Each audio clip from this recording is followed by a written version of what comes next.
Man. All right, before we get to whether the guy was exercising his free speech or just being a D, let's talk Josh Brent for just a second. You know, his trial continues, and a forensic toxicologist testified. And he estimated that Josh Brent consumed 17 drinks the night he crashed his car and killed his teammate. Man. 17 standard-sized drinks in a 320 to 325-pound man like Brent is what would have been equal to that blood alcohol content when it was drawn that much time later. Boy, that's a lot. That is a lot. Now, Josh Brent told cops that he drank fewer than 5 drinks. So there's a discrepancy there. That's just a lot of action. You know, I mean, that's 17 glasses of water would be a lot of work to drink that much. But if it's a shot, then a shot? Yes, if it's a shot, then that's not as much work to drink. Just throw it on back. I just hope for Josh Brent's sake that Monty Kiffin isn't in charge of his defense. Dang. It's unbelievable. This is the second day in a row that you've tried defense jokes. I like them. A person died. It's very serious. Of death. I do not like that. The jury saw video of his arrest on Tuesday, and the officer there, Travis Huckabee, didn't he do the Huckabee report? No, that's Mike. He testified that Josh seemed more concerned about getting home than he did about the fate of his friend.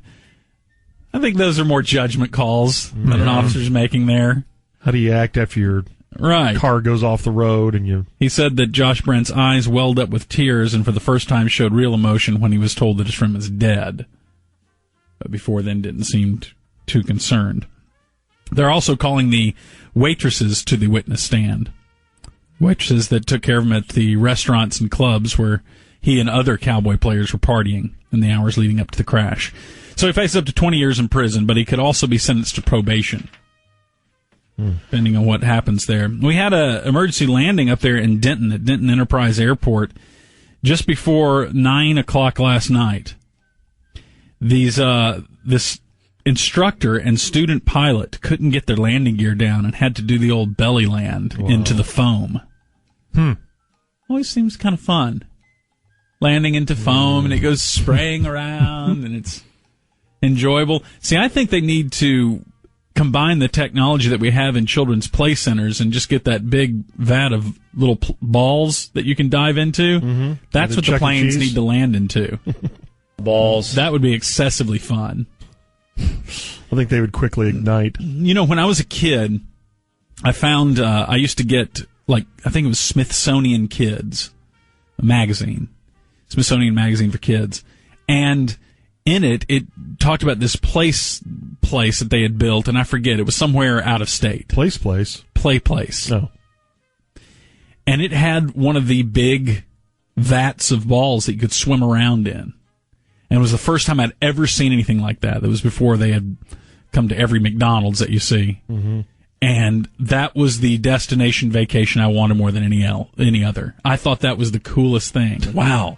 It's filled up. Here's this half a football field filled with these little balls, and you can tunnel through them and go through them and dive into them. And see, that was after us. We didn't have those as kids. And Gordon's still hanging on to that. All he wants to do these days is swim through a bunch of balls. I'll remind you that Josh Brent's teammate died. We're on to the plane crash story. Yeah. Not that that's that much better, although those guys survived. Good for them. To tell the tale. We would have never found out about this had those guys not lived. Boy, and you know what? They did that on the 5-year anniversary of Sully Sullenberger landing that plane in the... That's right, that was Oh, let's get ready for a Craigatorial on that one. Celebrated as an American hero was Sully Sullenberger for doing his job? For not crashing the plane, for not nosediving it into the ground. He just did his job and landed it in the water. And is celebrated now as the all-time pilot hero. How do you know that every pilot could do that? I bet you most of them could. I don't know. Any from Texas? Like Sully to Wasn't Sully from Texas? Yeah, I think he was. Grew up at, I guess, Pilot Point. I'm not sure where he's from. I don't think it was Pilot Point. He was a Texan, though, or born here at least.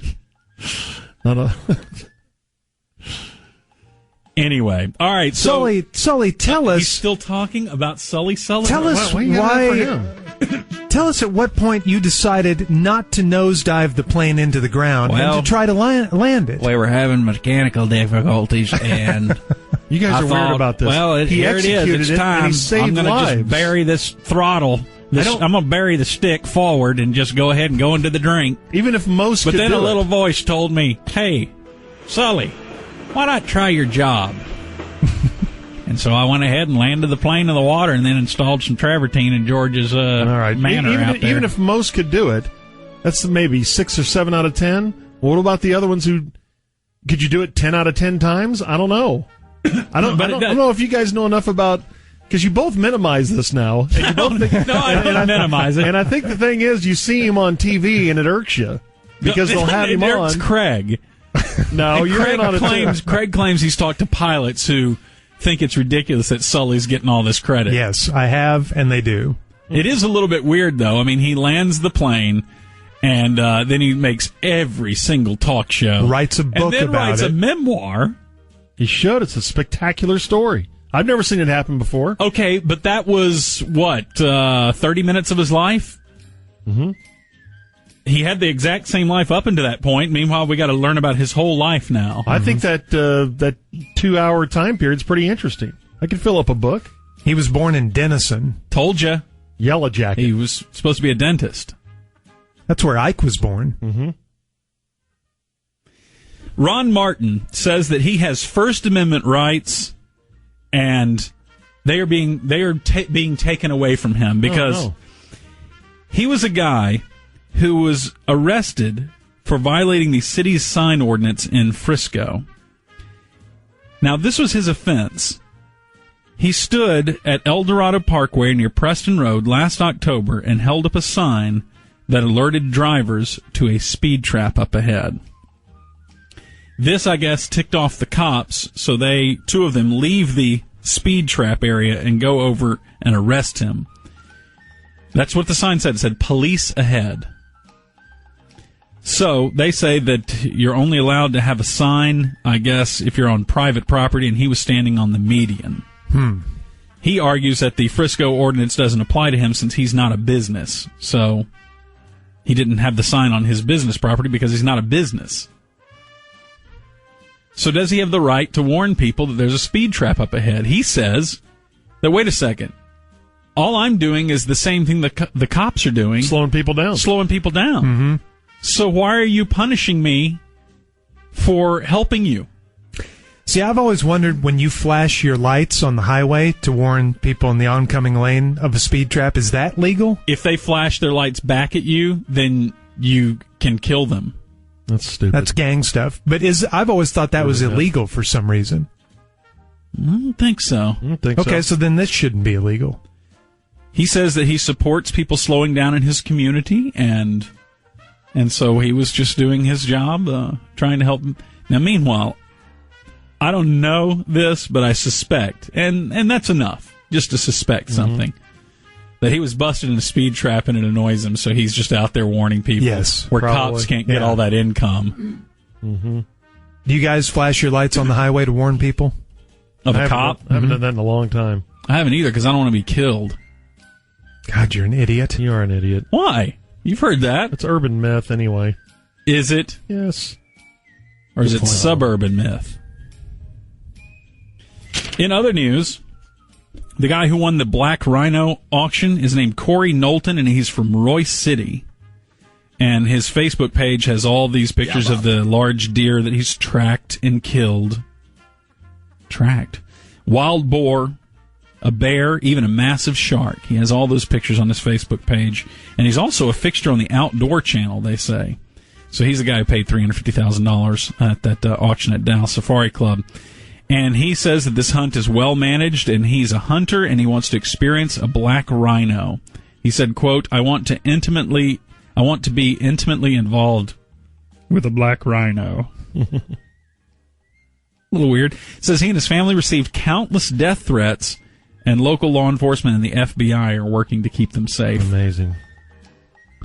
We're so mad that you're going to shoot an old rhino. Because we respect all life. That we're going to threaten your life. Right. Okay. Right. And I had all these, and of course I suffered a lot of it, and I got death threats for writing a column that was trying to take a measured look at the issue. But these people who say, there's this one guy said, all you are is playing God. What gives you the right to play God over animals? And that's all we do with animals. It's what we do with our environment. We play God. We go to doctors when we get sick. We intervene in God's will by not allowing cancer to overtake our body as quickly as it can. We eat meat. We kill plants. We build houses. We carve out a place in nature where we can actually live. All these things are playing God. We're messing with the natural world because we're in it. Yes, we're playing God with ourselves, with other animals, with the world. Mm-hmm. The point is you got to play God responsibly and reasonably and moderately and wisely. The other thing is all these people making these points about, hey, these animals, what makes humans the top of the food chain? Why do we think that humans are superior to these other animals? And then they'll go on to list about how elephants form social connections.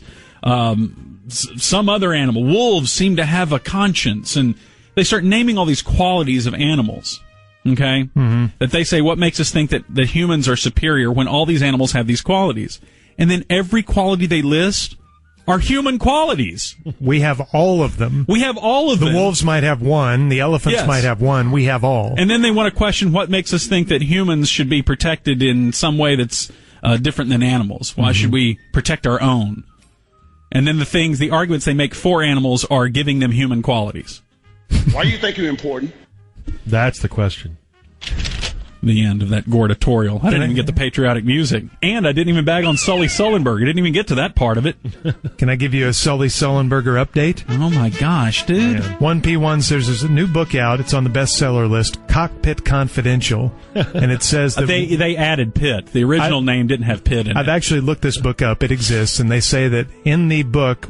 they talk about water landings being so easy that they don't even train for them. Whoops. And another P1 says every single pilot of a commercial carrier could land a plane on the water, no problem. Yet, Sully Sullenberger like a good story. Is treated as, he was named that year one of Time's top 100 heroes and icons. He's an icon, too. Wow. Hey, George, in that latest live spot, or I think maybe your tease, you said... you referenced this station as the Dicket. You mispronounced it. I did not. I said the ticket. You said Dicket. I heard it, and P1's heard it. No, they didn't. As a matter of fact, P1 Aaron defined it on Twitter. He says a Dicket is a ticket written by a police officer just to jerk you around. That's interesting definition. JCPenney closing 33 stores, laying off 2,000 people. That's not good. They're based here and best here. Not good. 3 dead after a shooting in an Indiana grocery store. Some guy walks in there with a semi-automatic handgun, shoots and kills a woman, goes 12 aisles over, shoots and kills another, and then he had a gun trained on another one, and responding officers took him down. Good Lord. Yeah, I know it. And let's see, I'm going to skip net neutrality. NBC ordering an Anchorman-style astronaut sitcom from Will Ferrell. Are you insane yet? Ordering? Yeah, it's called Mission Control. It's set in 1962, and the description is a workplace ensemble in the tone of Anchorman examines what happens when a strong-willed, strong woman butts heads with a macho astronaut in the race to land on the moon. It could be funny. Yeah. I'm open to that. And Will Ferrell and his buddy Adam McKay are, I guess, the executive producers on this thing. So they are going to do it. Is he going to star in it or just produce it? It doesn't say here, but I'm assuming he's just going to produce it, right? Will Ferrell he's never done a sitcom before. He was on The Office for a little while. Was he? Mm-hmm. Well, I didn't watch the last 3 or 4 seasons of The Office. How many do they have? 28 seasons? Something like that. Plus, TV is becoming more okay for movie stars. Robin Williams. Ooh, listen to that fake Robin Williams. It's a good one, too. It's very short. Yeah, it only goes about a second. What's shorter, your Robin Williams or your Brian Estridge? Probably Brian Estridge. Do the Robin Williams again. You can't put pressure on. Come on. That wouldn't be decent of me. All right. Director John Carpenter is 66, also founded a highway here in town. Yes, he did. Singer Sade is 55. Somehow that's Sade. I don't think there's an R in it. That's what everyone always says. I thought it was Sade. Or is that just a woman at a club? I hear a magical R in there sometimes. Supermodel Kate Moss is 40. You know she will never go out with Keith Richards or Mick Jagger. Why is that? Rolling Stone gathers no moss. I saw that coming. A.J. Foyt is 79.